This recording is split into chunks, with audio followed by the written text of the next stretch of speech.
Praise road, હું Stanley Macwan મારી YouTube channel Gujarati Bible સ્ટડીમાં તમારું સ્વાગત છે। મારી ચેનલને આજે અત્યારે આગળ તમે સબસ્ક્રાઈબ કરી લો અને ઈશ્વરના જ્ઞાનમાં તમે વધતા જાઓ। તમે ખ્રિસ્તી છો, તમે કોઈ ચર્ચના મેમ્બર છો, આના માટે તમે તમારું દાન, તમારો 10મો ભાગ તમે રેગ્યુલર તમે આપતા રહો છો। કારભારી તમારી પાસે આવે છે અને તમે તેને દાન પૂરું પાડો છો। બની શકે તમે તમારો જે આવકનો 10મો ભાગ છે એ પૂરેપૂરો ઈમાનદારીથી તમે કાઢો છો અને તમે આપો છો। તમે એ ઉપરાંત પણ કશુંક દાન આપો છો। એ ઉપરાંત પણ કોઈક ગતિવિધિ હોય, કાર્ય હોય તો એના માટે પણ તમે અલગથી આપો છો। તમે ખ્રિસ્તી હોવાના કારણે તમે રોજ સવાર સાંજ તમે પ્રાર્થના પણ કરો છો। તમે ઉઠીને પ્રાર્થના કરો છો, તમે સૂતે વખતે પ્રાર્થના કરો છો। પરંતુ પ્રશ્ન મારો એ છે કે શું તમારા દાન એ ઈશ્વરને મંજૂર થયા છે? શું તમારા દાન ઈશ્વરે માન્ય કર્યા છે? શું તમારી પ્રાર્થનાઓ એ ઈશ્વરે સાંભળેલી છે? શું તમે જે કંઈ કરો છો, સારા કામ કરો છો, એ ઈશ્વરે માન્ય કર્યા છે કે નહીં? એ જાણવા માટે આ વિડીયોને તમે આખો જુઓ।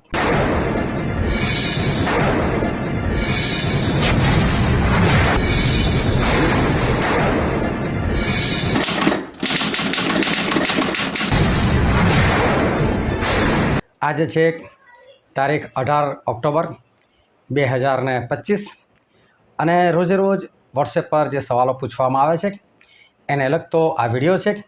અને આજનો સૌથી પહેલો પ્રશ્ન છે કે કોની પ્રાર્થનાઓ તથા કોના દાન દેવની આગળ યાદગીરીને સારું પહોંચ્યા છે?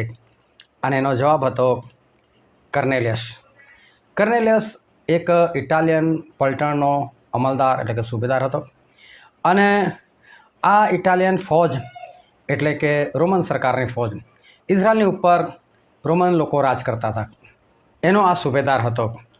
હવે આ ઇઝરાયલમાં આવ્યો હશે, એણે ગમે તે રીતે પ્રભુનું નામ સાંભળ્યું છે, જે પણ હોય, પરંતુ એ પ્રભુ ઉપર એ વિશ્વાસ કરવા લાગ્યા અને પછી એ લોકોને ઘણા દાન પણ એ આપવા લાગ્યા, પ્રાર્થનાઓ પણ એ નિત્ય કરતા હતા। અનેક દિવસ સ્વર્ગદૂત એમની પાસે આવ્યા અને સ્વર્ગદૂતે આવીને એવું કીધું કે કર્નેલિયસ, તારી પ્રાર્થનાઓ અને તારા દાન એ ઈશ્વરની પાસે યાદગીરીને સારું પહોંચ્યા છે। મતલબ કે તારી પ્રાર્થનાઓ મંજૂર થઈ, તારા દાન માન્ય થયા। તો કેમ દાન માન્ય થાય અને દાન ક્યારે માન્ય ન થાય? કેવી રીતે તમે આપો તો એ માન્ય થાય? અને બાઇબલની અંદરથી હું એક કલમ કાઢીને વાંચું છું, તમે એને ધ્યાનથી સમજજો। માથેની લખેલી સુવાર્તા તેનો 6ઠ્ઠો અધ્યાય અને તેની પહેલી અને બીજી કલમ।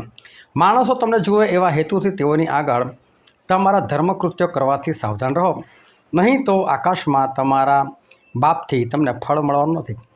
એ તમે જે કંઈ તમે સારા કામ કરો, ધર્મકૃત્યો, સારા કૃત્યો કરો છો, ઈશ્વરને લગતા કામ કરો છો, તો કહે છે કે જ્યારે કરો ને ત્યારે તમે સાવધાન રહો, કહે છે। અને જો તમે સાવધાન રહીને આ કૃત્યો નહીં કરો તો કહે છે કે તમને કંઈ ફળ મળવાનું નથી। એ તમે સારું દાન આપો, તમે સારી રીતે પ્રાર્થના કરો, બધું જ, પણ તેમાં સાવધાન રહેવાનું છે, કહે છે। અને શું કહે છે કે તમને જુએ એવા હેતુથી તેઓની આગળ, એ તમે દાન એવી રીતે આપો કે લોકોને ખબર પડે, તમે પ્રાર્થનાઓ એવી રીતે કરો કે લોકો જાણે અને તમે જણાવવા માગતા જ હોય એવી રીતે કે તમે પ્રાર્થના કરો છો, દાન આપો છો, તો કહે છે કે યોગ્ય નથી, તમે સાવધાન રહો।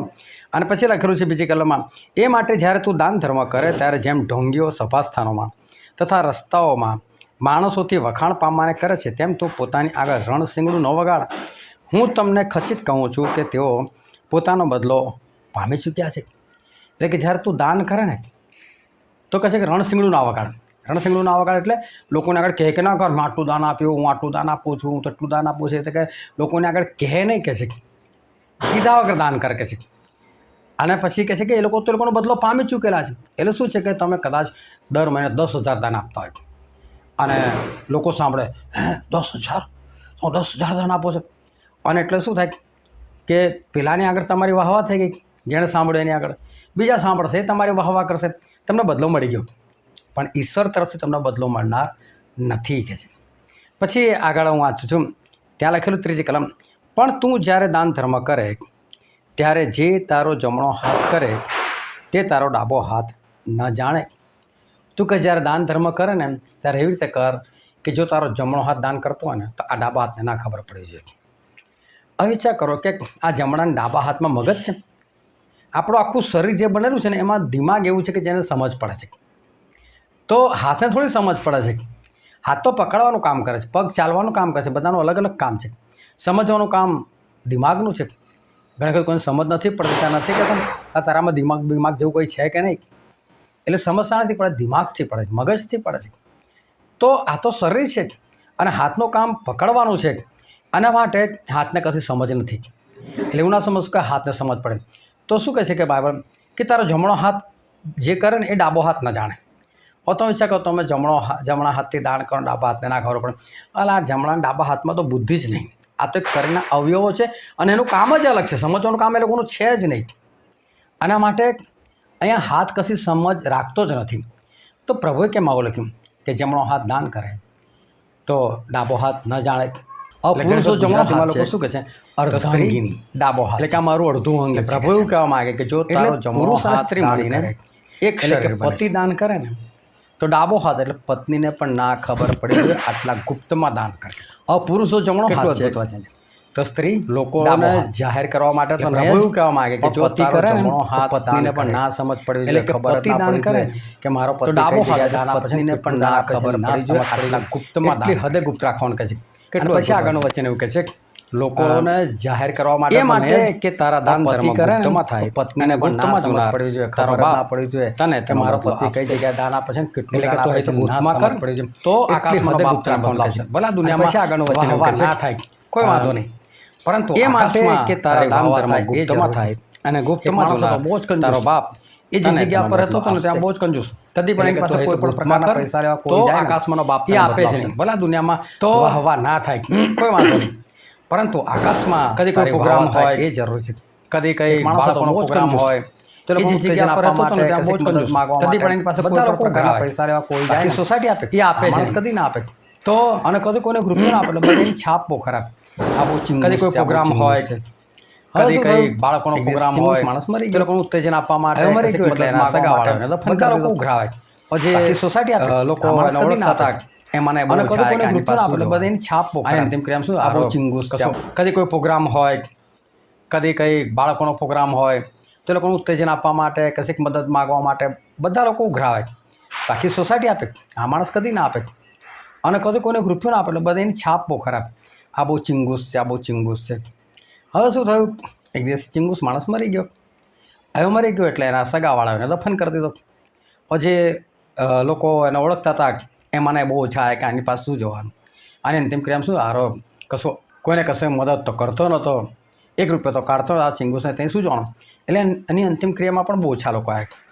પરંતુ અઠવાડિયા પછી શું થયું, બહુ જ લોકો એના ઘરે આવે મળવા માટે, અજાણ્યા લોકો આવે, બહુ લોકો આવે, ઢગલો લોકો જોવા માટે આવે.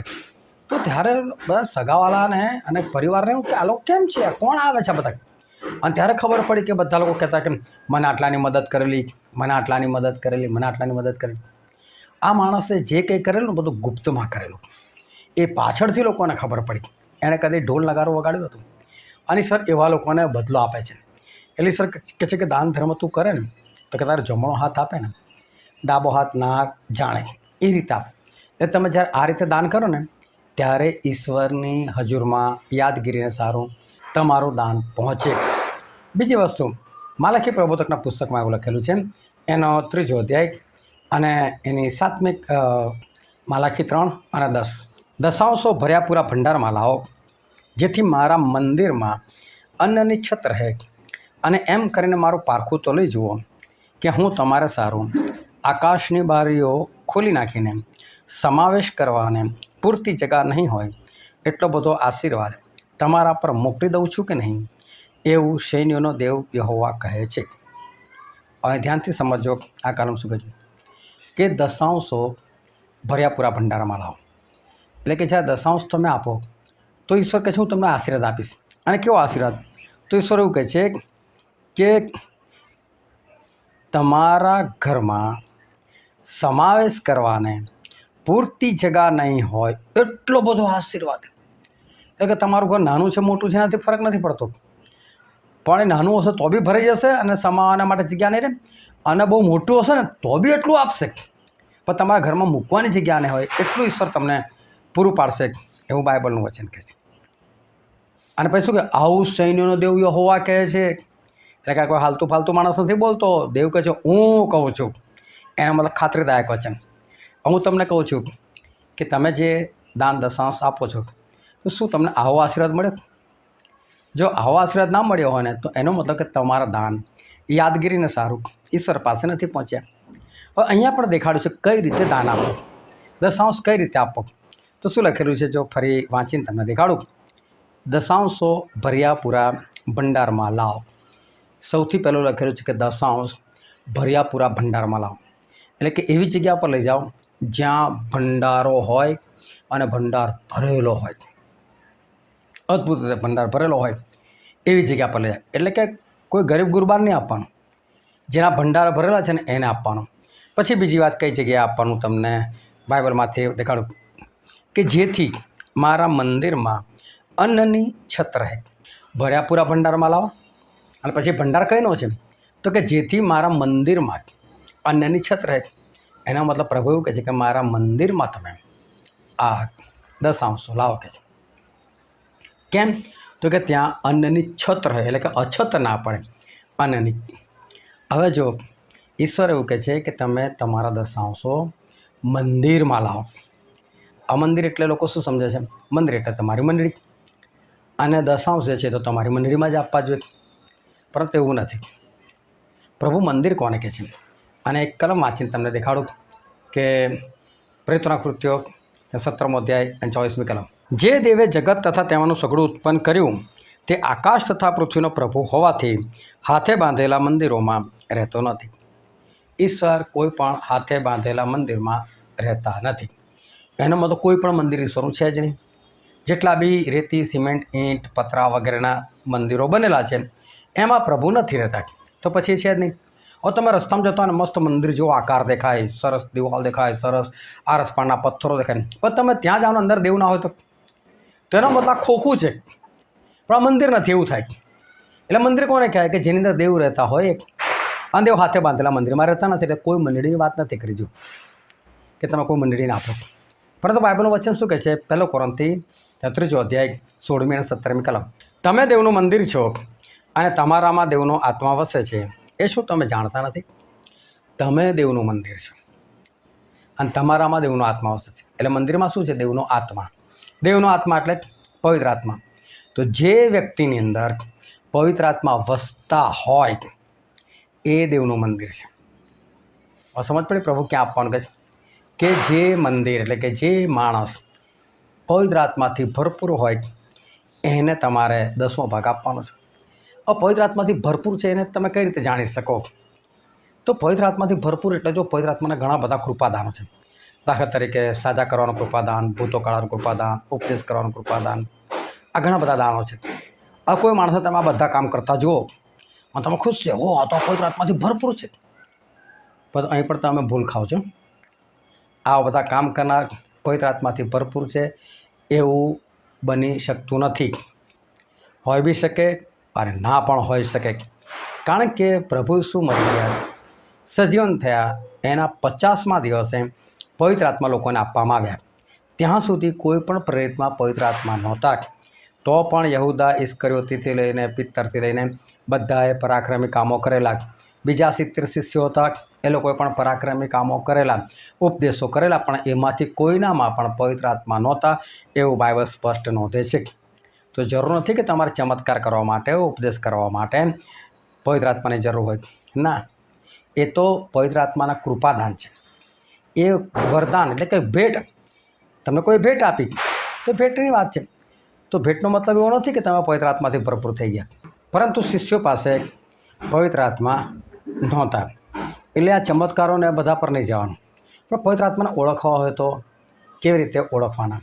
તો ગલાતી તેનો 5મો અધ્યાય અને તેની 22 અને 23મી કલમ. પણ પવિત્ર આત્માનું ફળ પ્રેમ, આનંદ, શાંતિ, સહનશીલતા, માયાળપણું, ભલાઈ, વિશ્વાસુપણું, નમ્રતા તથા સંયમ છે. એવાની વિરુદ્ધ કોઈ નિયમ નથી. અહીં લખેલું છે પવિત્ર આત્માનું ફળ. હવે જો ફળ શાની પર થાય તો ફળ ઝાડ પર થાય. એનો મતલબ જો પવિત્ર આત્માનું ફળ છે તો પવિત્ર આત્માને આપણે ઝાડ કહી શકીએ, કારણ કે એમનું ફળ છે. એટલે પવિત્ર આત્માનું જો ફળ છે તો પવિત્ર આત્મા શું છે? ઝાડ છે. હવે તમે જુઓ કે તમે આંબો રોપો તો એની પર શું થાય? કેરી થાય. પરંતુ લીમડા પર કેરી થાય? લીમડા પર કેરી ના થાય, એમાં લીંબોડી જ થાય. સમજો આખું ઝાડ હોય, આમ તો આપણે આંબાને શું ઓળખી જઈએ, લીમડાને પણ ઓળખી જઈએ, એના પાંદડા પરથી આપણે ઓળખી જઈએ. પરંતુ સમજો લીમડાના પાંદડા ભલે નાના નાના હોય, પણ તમે એની ઉપર કેરી ઉગેલી જુઓ તો તમે શું લાગે? હા, કેવો આંબો છે ને, દેખાય છે લીમડા જો. એવું જ થાય ને. તમે એવું કહો કે લીમડા પર કેરી આવી, અને લીમડા પર કેરી આવે? ના આવે. પરંતુ સમજી લો કે આંબાના બધા પાના કાઢી લીધા હોય, તમે ઓળખી જ ના શકો. પરંતુ કેરી દેખાતી હોય તો ખબર પડી જાય ને કે આ શું છે? આંબો છે. એટલે ઝાડ જે છે ને એ ફળથી દેખાય અને ફળથી ઓળખાય. અને બાઇબલની અંદર એક કલમ તમે વાંચીને બતાવો, માથી 12 અને 33મી કલમ. ઝાડ સારું અને તેનું ફળ સારું કરો, અથવા ઝાડ નઠારું અને તેનું ફળ પણ નઠારું કરો, કેમ કે ઝાડ ફળથી ઓળખાય છે. ઝાડ શાણાથી ઓળખાય છે? ફળથી ઓળખાય છે. જો પવિત્ર આત્માનું ફળ છે તો પવિત્ર આત્મા ઝાડ છે, અને પવિત્ર આત્મા ઝાડ છે તો એમને કઈ રીતે ઓળખવાના? એમને એમના ફળથી ઓળખવાના. એના ફળ કયા? પ્રેમ, આનંદ, શાંતિ, નમ્રતા, સંયમ. આ બધા જે ફળ છે એ પવિત્ર આત્માના ફળ છે. જે વ્યક્તિને તમે એવું સમજો છો કે પવિત્ર આત્મા છે એનામાં, તો એ દેવનું મંદિર છે. અને દેવના મંદિરની અંદર જો આ ફળ દેખાતા હોય ને તો જ તમારે માનવાનું કે હા, આ ખરેખર પવિત્ર આત્માથી ભરપૂર છે અને આ દેવનું મંદિર છે. હવે ઈશ્વર શું કહે છે? દશાંશો ક્યાં લાવો તમે? તો કે મારા મંદિરમાં લાવો કે છે. તો મંદિર એટલે તમારે એક વ્યક્તિ શોધવો પડે જે પવિત્ર આત્માથી ભરપૂર છે, જેની અંદર પવિત્ર આત્માના ફળ દેખાય છે. એવો વ્યક્તિ તમારે શોધવો પડે, એને જ તમારે 10મો ભાગ આપવાનો, એને જ તમારે દાન આપવાનું. પછી શું કહે છે કે તમે ભર્યા પૂરા ભંડારમાં લાવો. આ ભર્યો પૂરો ભંડાર શું છે? એ વ્યક્તિ શું બહુ ધનવાન હોવો જોઈએ? શું એ વ્યક્તિ બંગલા ગાડીવાળો હોવો જોઈએ? કયા ભંડારથી એ ભરેલો હોવો જોઈએ? અને બાઇબલનું એક વચન તમને વાંચીને બતાવું. પુનર્જન્મનું પુસ્તક, તેનો 28મો અધ્યાય અને તેની 12મી કલમ. તારા દેશ પર મોસમમાં વરસાદ મોકલવા સારું, અને તારા હાથના સર્વ કામ પર આશીર્વાદ આપવા સારું. યહોવા તારે સારું પોતાનો અખૂટ ભંડાર એટલે આકાશ ઉઘાડશે, અને તું ઘણી દેશ જાતિઓને ઉછીનું આપશે, પણ તું ઉછીનું લેશે નહીં. શું કહે છે? ઈશ્વર તારે સારું શું કહે છે? અખૂટ ભંડાર એટલે આકાશ ઉઘાડશે. તમે વિચાર કરો કે આકાશની અંદર શું ઇન્ડિયાના રૂપિયા પડેલા છે? અમેરિકાના ડોલર પડેલા છે? ઈશ્વર ત્યાંથી એ બધું મોકલશે? આકાશમાં જે અખૂટ ભંડાર છે એ શાનો છે? આકાશમાં જે અખૂટ ભંડાર છે ને તો પવિત્ર આત્માના કૃપાદાનોનો છે. જેટલું જોઈએ તમને આપશે. ત્યાંથી કોઈ ઈશ્વર ઘર નથી વરસાવતા, ત્યાંથી કોઈ ઈશ્વર પૈસા નથી વરસાવતા. લાજરસ ભિખારી હતા, શરીર પર કપડાં નહોતા, આખા શરીરમાં ફૂલ્લા પડેલા હતા, પરંતુ આશીર્વાદિત હતા અને સ્વર્ગમાં ગયા. એનો મતલબ કે એમની અંદર દેવનો આત્મા એટલે પવિત્ર આત્મા હતો. એટલે જે માણસની અંદર પવિત્ર આત્માના કૃપાદાનો ઠસ ભરેલા હોય. તમને માદા માટે જરૂર પડે? હા, ચલો હું આવું છું, પ્રાર્થના કરીશ, માદા સાજો થઈ જશે. ભૂત વળગેલું છે? કોઈ વાંધો નહીં, હું આવું છું, ભૂત નીકળી જશે પ્રભુના નામમાં. આ બધા કૃપાદાનો જેનામાં ભરેલા હોય, પરંતુ કોઈ એવું કહે ના મારી પાસે આ નથી, મારાથી આ નહીં થાય, મારાથી પેલું નહીં થાય, તો પછી વાર્તા પતી ગઈ. ઈશ્વર કે ભર્યા પૂરા ભંડારમાં લાવો કે છે. એટલે જે માણસ પવિત્ર આત્માના કૃપાદાનો છે ને ફળોથી ભરપૂર છે ને એને તમારે 10મો ભાગ આપવાનો છે. અને પછી બાઇબલનું વચન શું કહે છે કે જેથી મારા મંદિરમાં અન્નની છત રહે. અન્ન એટલે શું? તો સમરૂની સ્ત્રી સાથે જ્યારે પ્રભુ શું વાત કરતા હતા તો એની પહેલાં એમણે શિષ્યોને શું કીધું? જાઓ મારા માટે ખાવાનું લઈ આવો, મને ભૂખ લાગી. એટલે શિષ્યો બધા ખાવાનું લેવા માટે ગયેલા, અને ખાવાનું લઈને આવ્યા ત્યારે પ્રભુ શું પેલી સ્ત્રી એકલા ઊભા રહેલા હતા, વાતો કરતા હતા. અને શિષ્યોને આશ્ચર્ય થયું કે આ સ્ત્રી કોણ હશે? અને શિષ્યો પ્રભુશ્રીને એવું કહે છે કે તમે ખાઈ લો. હવે ત્યારે શું વાતચીત થાય છે હું તમને બાઇબલમાંથી વંચાવું. યોહાન તો 4થો અધ્યાય અને 31મી કલમથી. તેટલામાં શિષ્યોએ તેને વિનંતી કરી કે રાબ્બી જમ. પણ તેણે તેઓને કહ્યું કે મારી પાસે ખાવાનું અન્ન છે કે જે વિશે તમને ખબર નથી. માટે શિષ્યોએ માહે કહ્યું કે એને સારું શું કોઈ કંઈ ખાવાનું લાવ્યું હશે? ઈસુ તેઓને કહે છે કે જેણે મને મોકલ્યો છે તેની ઈચ્છા પૂરી કરવી અને તેનું કામ પૂર્ણ કરવું એ જ મારું અન્ન છે. જેણે મને મોકલ્યો છે એની ઈચ્છા પૂરી કરવી એ જ મારું અન્ન છે. એનો મતલબ ઈશ્વરની ઈચ્છા પૂરી કરી એ અંત છે. તો કે મારા મંદિરમાં અન્નની છત રહે. એટલે એવો વ્યક્તિ કે જે પવિત્ર આત્માથી ભરપૂર છે, જેની પાસે કૃપાદાનો છે, જેની પાસે પવિત્ર આત્માના ફળ દેખાય છે, એના જીવનમાં અન્નની છત રહે. અન્ન એટલે ઈશ્વરની મરજી પૂરી કરવાની. હવે આ વ્યક્તિ ઈશ્વરની મરજી ક્યારે પૂરી કરે? તમે જો તમે નોકરી કરો છો, ચલો વધારે નહીં, હું 8 કલાકની નોકરી માની લઉં તમારી, કે તમારી નોકરી 8 કલાકની છે. જવાનો રસ્તો કલાકનો છે, આવવાનો રસ્તો કલાકનો છે, એટલે તમારે 10 કલાક થાય છે. પ્લસ તમે કંઈ એક્ઝેક્ટ ટાઈમે ના નીકળો, તમારે અડધો કલાક વહેલું નીકળવું પડે, અને ઓફિસમાંથી પણ બહાર નીકળતા થોડી વાર થઈ જાય, બીજો અડધો કલાક તમે એ ગણી લો. તો તમારા રોજના લગભગ 10:30 થી 11 કલાક એ તો નોકરી પાછળ જતા રહે. દિવસના કલાક કેટલા હોય છે? 24 કલાક. 24 કલાકમાંથી સમજો કે તમારા 11 કલાક જતા રહ્યા. હવે 11 કલાક જતા રહ્યા, હવે રહ્યા તમારી પાસે કેટલા કલાક? 13 કલાક. 13માંથી સમજો કે તમારા 8 કલાક તમે સુવાના કાઢી નાખો, તો 13 ને 8 21 થયા. હવે રહ્યા 3 કલાક, એમાં નાહવા ધોવાનું, ખાવા પીવાનું બધું જ આવી ગયું. હવે તમે વિચાર કરો કે કોઈક માણસ એ નોકરી કરતો હોય તો ઈશ્વરની સેવા કેટલી કરી શકે? જો કોઈ માણસ એ નોકરી કરતો હોય તો ઈશ્વરની ઈચ્છા કેટલી પૂરી કરી શકે? એવું નથી કે ઈશ્વરના દરેક સેવકે નોકરી છોડીને જ કામ કરવું જોઈએ, પરંતુ ઈશ્વરે કેટલા બધા લોકોને આ કામ સોંપેલું છે. એ લોકો નોકરી ધંધો છોડાવીને ઈશ્વર એ લોકોની પાસે કામ કરાવડાવે છે. તો એવા લોકોના ગુજારા માટે શું? તો એના માટે ઈશ્વરે 10મો ભાગ ઠરાવેલો છે, અને એવા લોકોને જ તમારે આપવું જોઈએ. તમે તો પેલી મંડળીઓમાં આપેલી રિસીપ્ટ ફાડીને લખાવો, અને વર્ષ આખો અહેવાલ બહાર પડે, ફલાણા ભાઈએ આટલા પૈસા આપ્યા, અને વાહ થઈ જાઓ, લોકોની પણ વાહ તમે મેળવો. એનો કોઈ અર્થ નથી. પણ ઈશ્વરને મંજૂર થયા? મારે કોઈ નામ નથી લેવું. હું તમને કહું છું કે આ દુનિયામાં થઈ રહ્યું છે, અને માણસ એવું વિચારે આપણે આપી દેવાનું, પછી લોકો જે કરે ઈશ્વર એમનો બદલો લેશે. હું તમને કહું કે મેં તમને આને કાઢી રાખો. હું તમને કહું કે મેં તમારી પાસેથી 10,000 ઉછીના લીધા. હું તમારી પાસે આવ્યો, ઓ ભાઈ ઓ બહેન મને 10,000 આપો ને, અને તમે મને 10,000 આપ્યા. હું તમને કહું છું કે આવતા મહિનાની 17મી તારીખે હું તમને 10,000 પાછા આપી દઈશ. આપણો સંબંધ છે, 17મી તારીખ આવી ગઈ, મારી ફરજ છે કે હું તમને 10,000 આપી દઉં. પરંતુ તમારા ઘર બાજુનું કોઈક આવ્યું મારી પાસે, અને મને એવું થયું કે કઈ આટલા કિલોમીટર પેટ્રોલ બાળીને ત્યાં જવાનું, આ ફલાણી વ્યક્તિ આવી છે તો લાઈને એને આપી દઉં, પહોંચાડી દેશે. એટલે મેં ઈમાનદારથી 10,000 આપી દીધા. કદાચ 17મી તારીખની જગ્યાએ મેં તો 16 તારીખે જ આપી દીધા, 15 તારીખે જ આપી દીધા.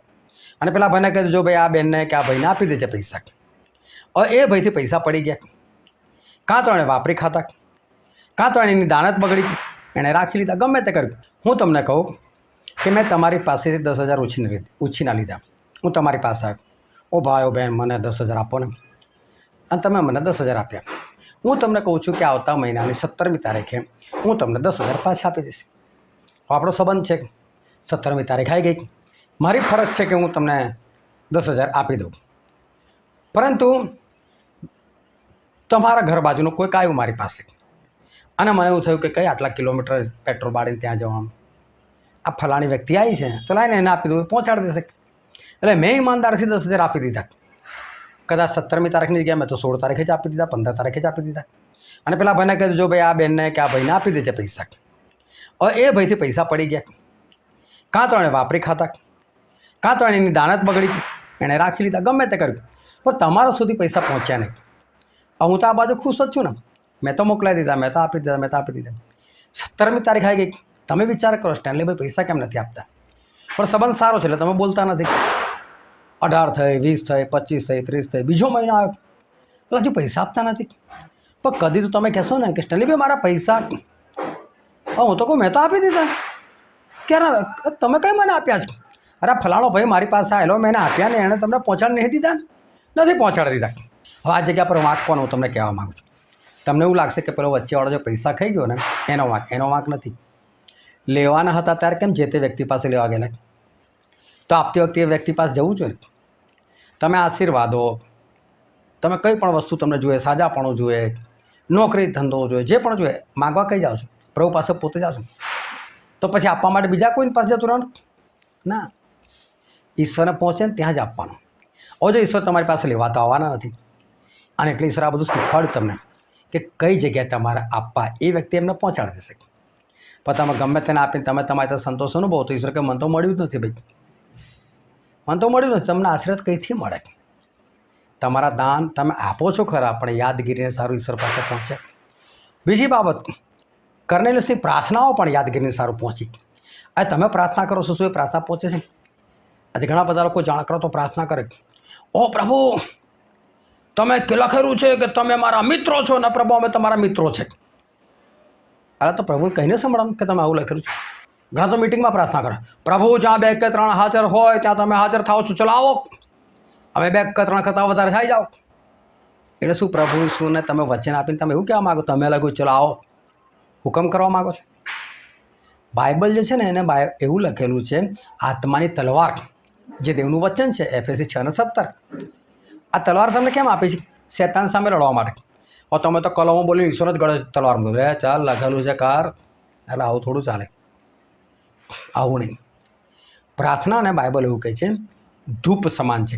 હું તમને બાઇબલમાંથી વાંચીને જ દેખાડું. પ્રેક્ટિકલનું પુસ્તક તેનો 5મો અધ્યાય 8મી કલમ. અને જ્યારે તેણે ઓળ્યું લીધું ત્યારે 4 પ્રાણી તથા 24 વડીલો હલવાનને પગે પડ્યા, અને દરેકની પાસે વીણા તથા ધૂપે ભરેલા સોનાના પ્યાલા હતા. એ ધૂપ સંતોની પ્રાર્થનાઓ છે. ધૂપ શું છે? પ્રાર્થના. ધૂપ એટલે ધુમાડો. હવે આ ધુમાડો કહો તો સુગંધિતાર, એની અંદર લોબા ને બધું નાખે ને સુગંધિત ધૂપ આવે. હવે ધુમાડો જે છે ને હવા કરતાં હલકો હોય. તમે જોજો કે હવામાં છે ને ધુમાડો હશે ને એ હંમેશા ઉપર ચડતો હશે. એટલે પ્રાર્થનાને શાની સાથે સરખાવવામાં આવે? ધૂપ સાથે, ધુમાડા સાથે. એ ધુમાડો છે ને હલકો હોય એટલે પ્રાર્થના તમારી હલકી હોવી જોઈએ. એ જે ઉપર જતી જતી જતી ઈશ્વર પાસે પહોંચી જાય. और ધુમાડો જ્યારે ઉપર જાય ને પછી હવા ઠંડી થઈ જાય. હવા ઠંડી થાય એટલે ધુમાડો ઠંડો થાય. ધુમાડો ઠંડો થાય એટલે એનું પરિવર્તન થાય પાણીમાં, અને પાણીનું વજન હવા કરતાં વધારે એટલે પાણી પાછું નીચે પડી જાય. આ વરસાદની સિસ્ટમ આ જ છે. આ વાદળ એટલે જ્યાં તો ધુમાડો ઠંડો પડે એટલે પાણીમાં પરિવર્તન થાય એટલે વરસાદ પડે નીચે. તો તમારી પ્રાર્થના એવી ધુમાડા જેવી હલકી હોવી જોઈએ કે ઈશ્વર પાસે જઈને પાણી સ્વરૂપ એટલે આશીર્વાદ બનીને તમારી પાસે આવી છે, મંજૂર થઈ જવી જોઈએ પ્રાર્થના. એટલે કે પ્રાર્થના આપણી હલકી હોવી જોઈએ. આ લોકો જે ભારે ભારે પ્રાર્થના કરે છે ને, ભારે શબ્દો બોલી રહે, આ પ્રાર્થના અમે અમારા ઉદ્ધારકર્તા મુક્તિદાતા તમારા પ્રિય પુત્ર પ્રભુ ઈસુ ખ્રિસ્તના નામે માગીએ છીએ, એવું લાંબુ લાંબુ બોલી નાખે, એવા જોરદાર શબ્દો વાપરે, બાઇબલને એટલી બધી કલમો બોલી નાખે, પ્રાર્થના એટલી બધી ભારે થઈ જાય ને અહીં મોંથી નીચે પડી જાય, ઉપર ના જાય પ્રાર્થના. એ પ્રાર્થનાનો કોઈ અર્થ નથી. પ્રાર્થના સીધી સિમ્પલ હલકી. પેલા માણસે નથી પ્રાર્થના કરી ફરો છે, પ્રભુ આ પાછળ પેલો ઊભો છે ને દાણી, એના જેવો વ્યભિચારી નથી હું તમારી. હું તો કહે છે મારો દરેક આવકનો 10મો ભાગ આપું છું, હું તો અઠવાડિયામાં 2 વાર ઉપવાસ કરું છું. અને પ્રાર્થના કહેવાય? પ્રાર્થના એટલે વિનંતી, આજીજી, કાલાવાલા. પણ પેલા દાણી કેવી પ્રાર્થના કરી? નીચે જોયું, પોતાની નજર ઉપર ના કરી, પ્રભુ પાપી છું મારી પર દયા કરો. સિમ્પલ પ્રાર્થના. આ પ્રાર્થના સંભળાઈ ગઈ. એટલે પ્રાર્થના તમારી સિમ્પલ હોય છે. તમે કરો છો ખરા, સવાર બપોર સાંજ કરો છો, ખાતી વખતે કરો છો, ઉઠતી વખતે કરો, સૂતી વખતે કરો, પણ પહોંચી કે નહીં એ મહત્ત્વની છે. તો આજે કર્નેલિયસ હતા ને, એમની પ્રાર્થનાઓ અને એમના દાન ઈશ્વર સુધી પહોંચી ગયેલા. તમારા પહોંચે છે શું? આ બાઇબલમાં જે રીતે લખ્યું છે ને એ રીતે કરો. અને છતાં એક કલમ તમને વંચાઈ દઉં, માથી 6 અને 5મી કલમથી.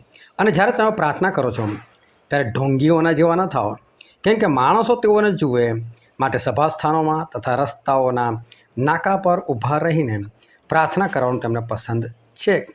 હું તમને ખચિત કહું છું કે તેઓ પોતાનો બદલો પામી ચૂક્યા છે. પણ જ્યારે તું પ્રાર્થના કરે ત્યારે તારે ઓરડીમાં બેસ ને તારું બારણું બંધ કરીને ગુપ્તમાંના તારા બાપની પ્રાર્થના કર, ને ગુપ્તમાં જોનાર તારો બાપ તને બદલો આપશે. કેવી પ્રાર્થના કરવાની? ગુપ્તમાં કર. હજુ પણ આગળ લખેલું છે, અને તમે પ્રાર્થના કરતા વિદેશીઓની પેઠે અમથો લવારો ન કરો, કેમ કે તેઓ ધારે છે કે અમારા ઘણા બોલવાથી અમારો સાંભળવામાં આવશે.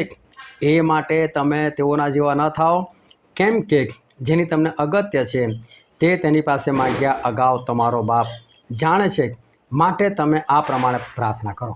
ઈશ્વર બહુ સ્પષ્ટ કહે છે કે ઘણા બધા લોકો છે લવારો કરે છે. જો લાંબી પ્રાર્થના એ હોય એનો કોઈ વાંધો નથી, પણ લાંબી છે ને એ લાંબી ના હોવી જોઈએ, એ ટૂંકી દેખાવી જોઈએ. લાંબી પ્રાર્થના લાંબી ક્યારે થાય? કે તમે 50 માણસોના માટે પ્રાર્થના કરો છો, તો સ્વાભાવિક છે તમારી પ્રાર્થના લાંબી જ થવાની. ઈશ્વર એની વાત નથી કરતા, પણ લવારો કરીને લાંબી કરે છે. એકવાર એક ચર્ચની અંદર બેઠેલો અને એક બહેનનો વારો આવ્યો પ્રાર્થના કરવાનો, અને મારી બાજુમાં જ્યાં હતો ને એણે કીધું જાઓ જાઓ ઘરે ભરે આંટો મારો તો મારી આવો કે છે. હા ભાઈ આવું કેમ કહે છે? પણ બહેનની પ્રાર્થના એટલી લાંબી. અને પ્રાર્થના શબ્દો કેવા હતા, પ્રભુ અમારી બાજુમાં પેલા વિમળાબેન રહે છે, એમને તાવ આવ્યો, અને તાવ આવ્યો ને એટલે પ્રભુ એ તો દવાખાને ગયા એટલે એમને ગોળી આપી, પણ 3 દિવસ સુધી મટ્યો નહીં તાવ.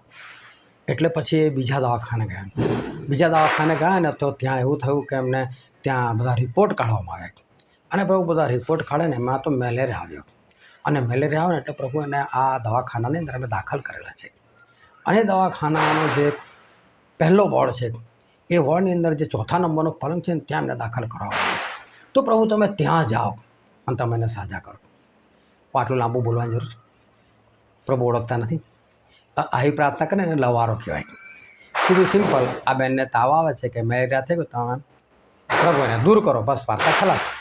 આ રીતે પ્રાર્થના કરવાની, એટલે લવારો નહીં કરવાનો. એટલે લવારો હોય તો પ્રભુ નથી સાંભળતા. એટલે તમારી પ્રાર્થનાઓ તમે કરો છો ખરા, તમે દાન આપો છો ખરા, પરંતુ માન્ય થાય છે કે નહીં એ જોવાનું. અને સાથે સાથે એક બીજી વાત, કાયનનું અર્પણ માન્ય નહોતું થયું, કારણ કે એણે છે ને જે પ્રમાણે આપવું જોઈએ ને એ પ્રમાણે નહોતું આપ્યું. એ લાયો ખરો ખેતરમાંથી, પણ એવું નહીં કે હું ઈશ્વરને ઉત્તમ આપું. તમે જો તમે ઘરમાં ખાવા બેઠેલા છો અને ખાતા ખાતા તમારી રોટલી વધી ગઈ, અડધી રોટલી વધી ગઈ, અને 1-2 કોળે જેટલું શાક વધી ગયું, હવે તમારું પેટ ભરી ગયું છે, તમે નથી ખાવાના. અને એટલામાં તમારા ઘરે કોઈ મહેમાન આવ્યા, તો તમે મહેમાનને અડધી રોટલીને અડધું શાક આપી દેશો? લે ભાઈ ખા આવ્યો તો ખા પ્રેમથી. ના, તમે એના માટે સારું બનાવશો, બીજું બનાવશો, બહારથી લાવશો, તમને ઉત્તમ આપો છો. તો પછી પ્રભુને છે ને હંમેશા ઉત્તમ જ આપવાનું. તમારો પગાર આવે ને, આટલાનું તેલ આવશે, આટલાના ઘઉં આવશે, આટલાનું ચોખા આવશે, આટલાનું હળદર, આટલાનું મીઠું, આટલાનું મરચું, આટલાનું પેટ્રોલ, આટલાનું ઇલેક્ટ્રિસિટી, ફલાણું ઢીકણું, હવે બચે તો ક્યારે પૂરો 10મો ભાગ તો નથી બચે. આટલું બચ્યું છે ને આટલું પ્રભુને આપી, એ બચેલું કૂચેલું પ્રભુને આપો ને, પ્રભુ માન્ય ના કરે. એટલે બચેલા કૂચેલાની વાત જ નહીં કરવાની, સારું આપવાનું. અને બીજી વસ્તુ, પ્રભુએ કાયને શું કીધું, જો તું સારું કરે તો તું માન્ય નહીં થાય કે. એટલે તમે ગમે એટલું સારું બી આપતા હોય, પણ તમારા કામ ભૂંડા હોય ને, તમે પાપમય જીવન જીવતા હોય ને, તો પછી તમારું દાન માન્ય નથી. તમે વ્યભિચારમાં હોય, તમે ચોરીઓમાં હોય, તમે લડાઈ ઝઘડામાં પડેલા હોય, તમે ગમે એટલું દાન આપો ને, તમારા દાનનો કોઈ અર્થ નથી, ઈશ્વર જોઈતું જ નથી. એટલે તમારા દાન એવા હોવા જોઈએ, તમારી પ્રાર્થનાઓ એવી જોઈએ કે જે માન્ય થવું જોઈએ. અને જો માન્ય નથી થતું તો પછી એનો કોઈ અર્થ નથી. એના કરતાં તમે તમારા માટે વાપરો કંઈક, ના આપશો કોઈ. પછી બીજો પ્રશ્ન છે, યાફામાં માણસો મોકલીને સિમોન, જેનું બીજું નામ શું છે તેને તેડાવ, અને બીજું નામ હતું પિત્તર. સ્વર્ગદૂત કર્નેલિયસને દેખાય છે અને એવું કહે છે કે કર્નેલિયસ, તું કહે છે કે પિત્તરને બોલાય કહે છે. હવે તમે જુઓ કે કર્નેલિયસ હતા કેવા. અને એક કલમ વાંચીને તમને દેખાડો, પ્રેતોના કૃત્યો 10મો અધ્યાય અને તેની 1લી અને 2જી કલમ. હવે કૈસરિયામાં કર્નેલિયસ નામે એક માણસ, ઇટાલિયન નામે ઓળખાતી પલટણનો સુબેદાર હતો. તે ધાર્મિક હતો. પહેલી વાત, એ ધાર્મિક હતો. બીજી વાત, અને તે તથા તેના ઘરના સગળા માણસો પણ દેવનું ભય રાખતા. એ અને એના ઘરના સર્વ લોકો ઈશ્વરની બીક રાખતા હતા. આ બીજી વાત. પણ ત્રીજી વાત શું હતી, તે લોકોને ઘણા દાન આપતો, એ દાન પણ બહુ આપતો, અને નિત્ય દેવની પ્રાર્થના કરતો હતો, એ પ્રાર્થના પણ કરતો હતો. આ 4 ક્વોલિટી કર્નેલિયસમાં હતી. તો પણ સ્વર્ગદૂતો અહીં શું કીધું ખબર, પિત્તરને બોલાય કે છે.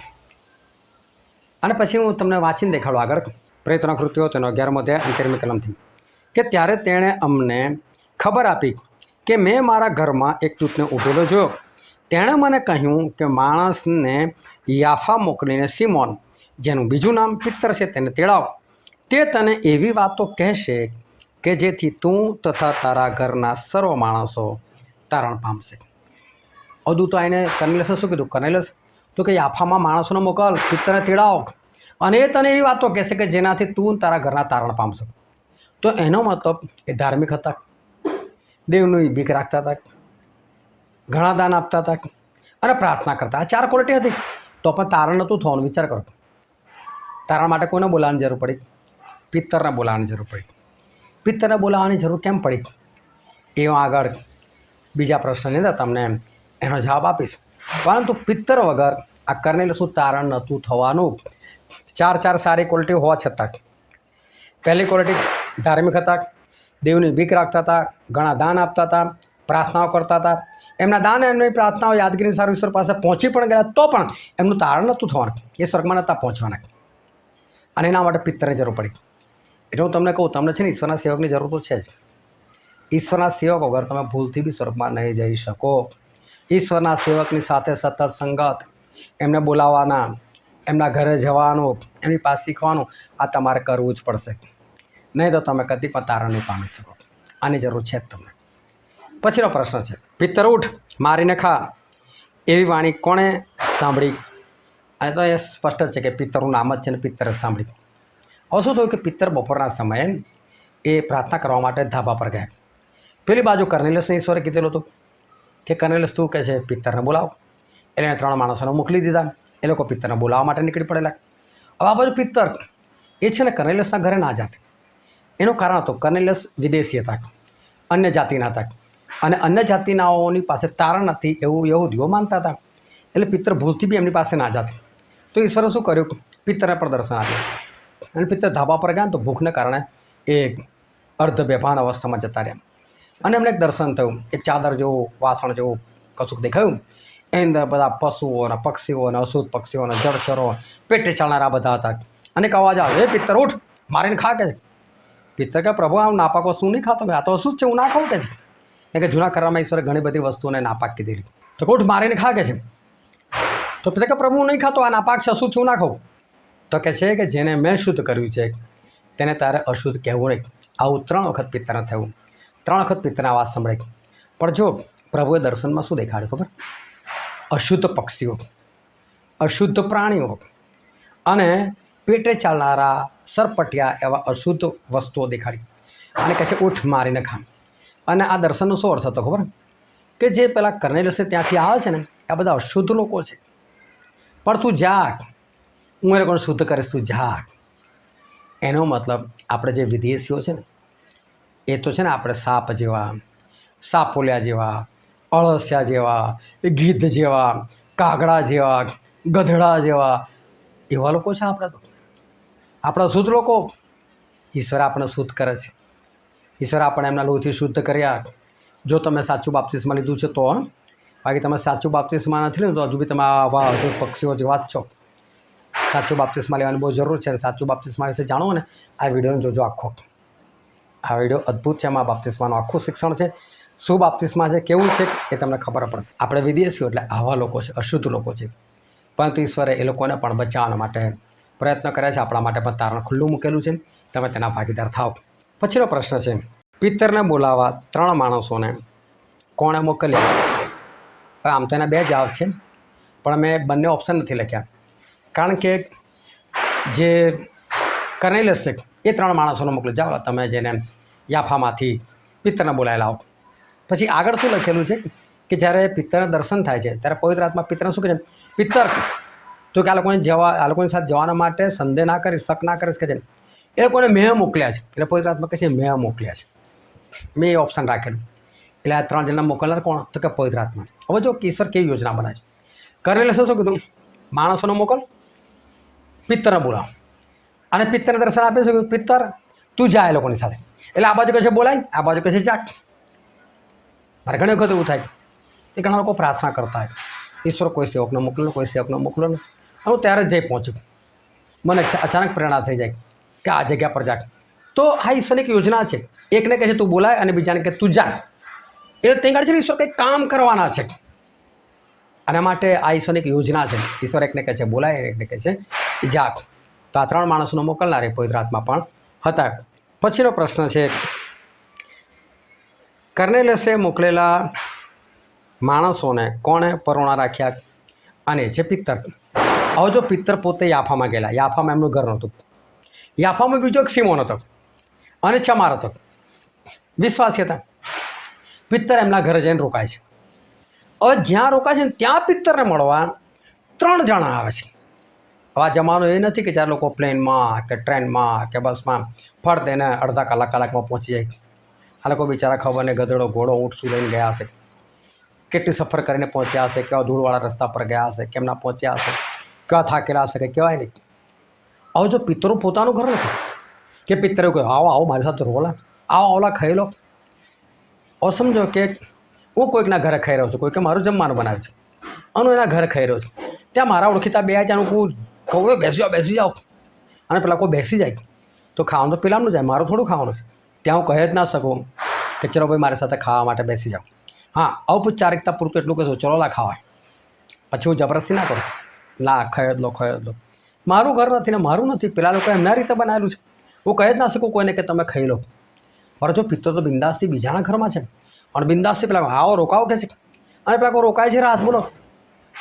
પેલો સિમોન છે મારા પિત્તરા ઊભી રહે, મને પૂછીને રાખ્યા, મારી પાસે ગોદડા નથી, મારી પાસે ગાદલા નથી, મારી પાસે કોઈ રજાઓ નથી, અને તે તારા રાખી દીધા, કઈ જગ્યાએ વ્યવસ્થા કરો, મારી પાસે રૂમ નથી. આવું કશું જ નથી થયું. આ તમને એટલા માટે કહું છું, વિશ્વાસીઓ બધા છે ને એક મનના હતા, એક ચિત્તના હતા, બધા સાથે રહેતા હતા. આ લોકોને કોઈ પડેલી નથી. આ લોકોને તો એવું જે આવે તે બસ બધા એક જ છે. એટલે હું બીજાના ઘરે જાઉં તો જાણે મારું ઘર છે એવી રીતે જ વ્યવહાર કરી શકું. કોઈ મારા ઘરે આવો તો એ બી એ રીતે વ્યવહાર કરી શકે. મારું ફ્રીજ ખોલીને જોઈ શકે, કિચનમાં ખાવાનું તો પોતે લઈને ખાઈ શકે, મને પૂછવાની કોઈ જરૂર નથી. આવી એકતા આપણામાં હોવી જોઈએ, જે એ વખતના જમાનાના વિશ્વાસીઓમાં હતી. આજે આ વિશ્વાસીઓની અંદર આ એકતા નથી. આજે કોઈ બીજાના ઘરે પોતાના ઘરની જેમ નથી જઈ શકતા. ઘણી વખત ઘણા બધા લોકો મને પ્રેમથી કહે સ્ટેનલીભાઈ તમારું જ ઘર છે.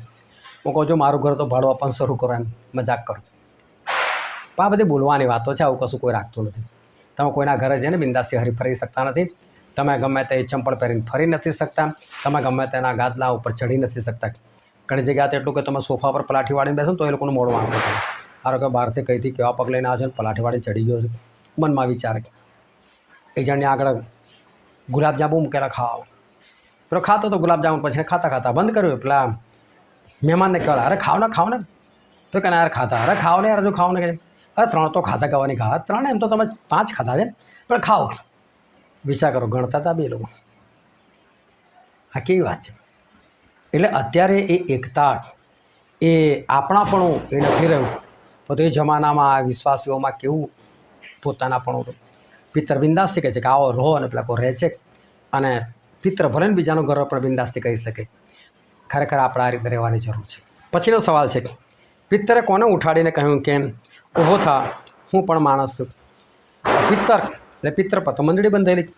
પિત્તર એટલે સૌથી મોટા બિશપ. આજના પોપની પોસ્ટ પણ એમની આગળ ઓછી કહેવાય.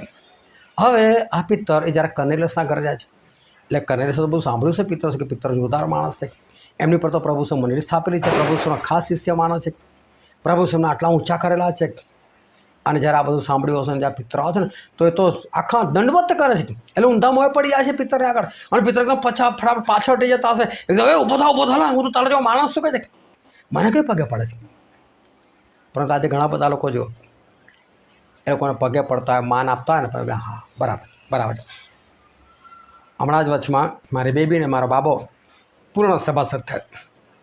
અને પૂર્ણ સભાસદ થયા તો પેલા બિશપ આવેલા, અને બિશપ આમ ખુરશી પર બેઠેલા, અને એમની સામે આ લોકો બધા ઘૂંટણ પડવાનું, અને પછી પેલા એના માથા પર હાથ મૂકીને ખબર નહીં ગોડ બ્લેસ યુ કે કોઈ કહેતા ને બાઇબલ આપતા.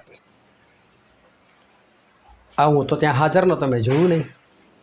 જો હું હાજર હતો મારા છોકરાને પહેલેથી રોકેલા, જો ભૂલથી ત્યાં જેને ઘૂંટણ પડ્યા તો નહીં થવું પૂર્ણ સભાસદ આપણે. પરંતુ એ લોકો વિડીયો બનાવ્યો, અને જ્યારે વિડીયો મેં જોયો તો મેં એ લોકોને ટોક્યા કે શું કામ કોઈ માણસને આગળ ઘૂંટણ પડવાનું. પરંતુ ચલો માણસ તો પડી ગયો, તો પહેલાંને તો એટલે અક્કલ હોવી જોઈએ ને કે મારે માન પ્રભુને આપવું જોઈએ. એ બિશપ પિત્તરની તોલા આવે તો એ પિત્તર શું કરે છે, ઉઠ, મને આ બધું માન નહીં આપવાનું, આ તો ઈશ્વરને માન કાઢે, હું તો તારા જેવો છું, માણસ છું. અહીંયા તો પાસ્ટર, હું પાસ્ટર છું. તો બિશપની તો વાત જ કંઈ કરી. પણ પિત્તર શું કહે છે, ના, માન કોને? ફક્ત ઈશ્વરે. દરેક બાબતમાં માન ફક્ત ઈશ્વરને આપવું જોઈએ આપણે. પછીનો સવાલ છે, પિત્તરનું સાંભળો સારું, કોણ દેવની સમક્ષ હાજર થયેલા? અને એનો જવાબ છે કર્નેલિયસ, તેના સગા તથા તેના પ્રિય મિત્રો. કર્નેલિયસે જ્યારે પિત્તરને બોલાવવા મોકલ્યા ને તો એમણે એકલા ના સાંભળવા ચાહ્યા. એમણે એમના સગાઓને બોલાવી લીધા, આજ આવલા મારા ઘરે પિત્તર આવી રહ્યા છે. એમના મિત્રોને બોલાવી લીધા, હાલો આવલા પિત્તર કંઈક બોલવાના છે, સાંભળો. ભલે તમારે માનવું નહીં માનવું તમારા હાથની વસ્તુ છે, પણ એકવાર સાંભળો તો ખરા. આ તમે એવું કરો છો, તમે મિટિંગમાં કોઈ લઈ જાઓ છો, તમે ચર્ચમાં તમારી સાથે કોઈ લઈ જાઓ છો એકાદ બેને, આ તો કેટલા બધાને ભેગા કર્યા, એકલા એકલા નહીં, તમે બીજાને પણ લઈ જવાનું રાખો, આત્મા બચાવવાનું કરો. પછીનો સવાલ છે, આપણી પેઠે તેઓ પણ શું પામ્યા છે, તો તેઓને બાપ્તિસ્મા આપવાને પાણીની મના કોણ કરી શકે?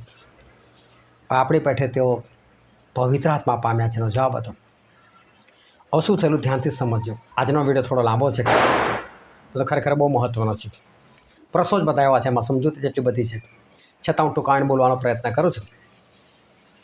પિત્તરને જ્યારે દર્શન થાય છે કે ઊઠ મારીને ખા, ત્યાં બધા અશુદ્ધ પશુ પક્ષીઓ હતા, સરપટિયા હતા. પિત્તર કહે છે, પ્રભુ આ નાપાક છે, હું ના ખાઉં કે.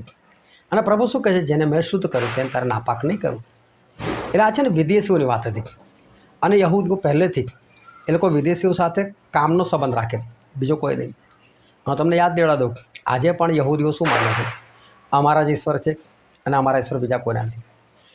સ્વર્ગમાં અમે જ જવાના છે, બીજો કોઈ નથી જવાનો, એવું લોકોનું માનવું છે.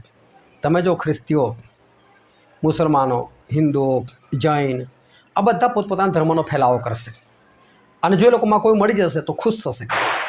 યહૂદી કદી પોતાનો ધર્મ ફેલાવતા નથી. એ બીજા કોઈને કદી નથી કહેતા તમે યહૂદી બનો. અને બાય ચાન્સ તમે કદી જઈને ઇઝરાયલમાં જઈને આટલું કહેજો કે ભાઈ મારે બી યહૂદી બનવું છે, મારે બી તમારો ધર્મ પાડો, તો ચોખ્ખી ના પડે, જા ભાઈથી અમે જેટલા છે ને એટલા બહુ છે, અમને કોઈની જરૂર નથી. કારણ કે એ લોકોને ખબર છે કે બીજા કોઈ જુએ જ નહીં. એ લોકો બીજા સાથે વ્યાપારિક સંબંધો હોઈ શકે, પરંતુ આવા સંબંધો કદી નહીં જે ઈશ્વરને લગતા હોય. એમાં તો ના જ પાડે કે આ તો અમારું પોતાનું જ છે ને અમારા પોતાના જ ઈશ્વર છે, એવું એ લોકોનું માનવું. એ વાત પિત્તરને પણ હતી કે જે ઉદ્ધાર છે ને તો અમારો જ છે, બીજા કોઈનો નથી. એટલે એમને તો એવું જ હતું કે અમે અમારા યહૂદીઓ સિવાય કોઈ પણ તારા ના પામી શકે. પ્રભુ શું આઈને શું કીધું, હું તો ખાલી ઇઝરાયલના ઘરનાને માટે આવ્યો છું, વિદેશીઓ માટે હું નથી આવ્યો એમ કહેતા હતા. પરંતુ એમણે આ બધાને પસંદ કર્યા ખરા વિદેશીઓ માટે, ઈશ્વર વિદેશીઓને પણ પ્રેમ કરે. પરંતુ આ વાત યહૂદીઓ નહોતા જાણતા. એટલે જો કર્નેલિયસ એ પિત્તરને બોલાવે ને, પિત્તરના મોઢામાંથી કહે હું નહીં આવું, પિત્તરના જાતે. અને એટલે પ્રભુએ શું કર્યું, એને પણ દર્શન આપ્યું, ભાઈ તું જા, મેં એ લોકોને શુદ્ધ કર્યા, તું જા. પિત્તર ત્યાં જાય છે. તમે છે ને આ પ્રેરિતોના કૃત્યો 211 બહુ ચીણવટથી ધ્યાનથી વાંચજો અને એક શબ્દ પર લક્ષ આપજો.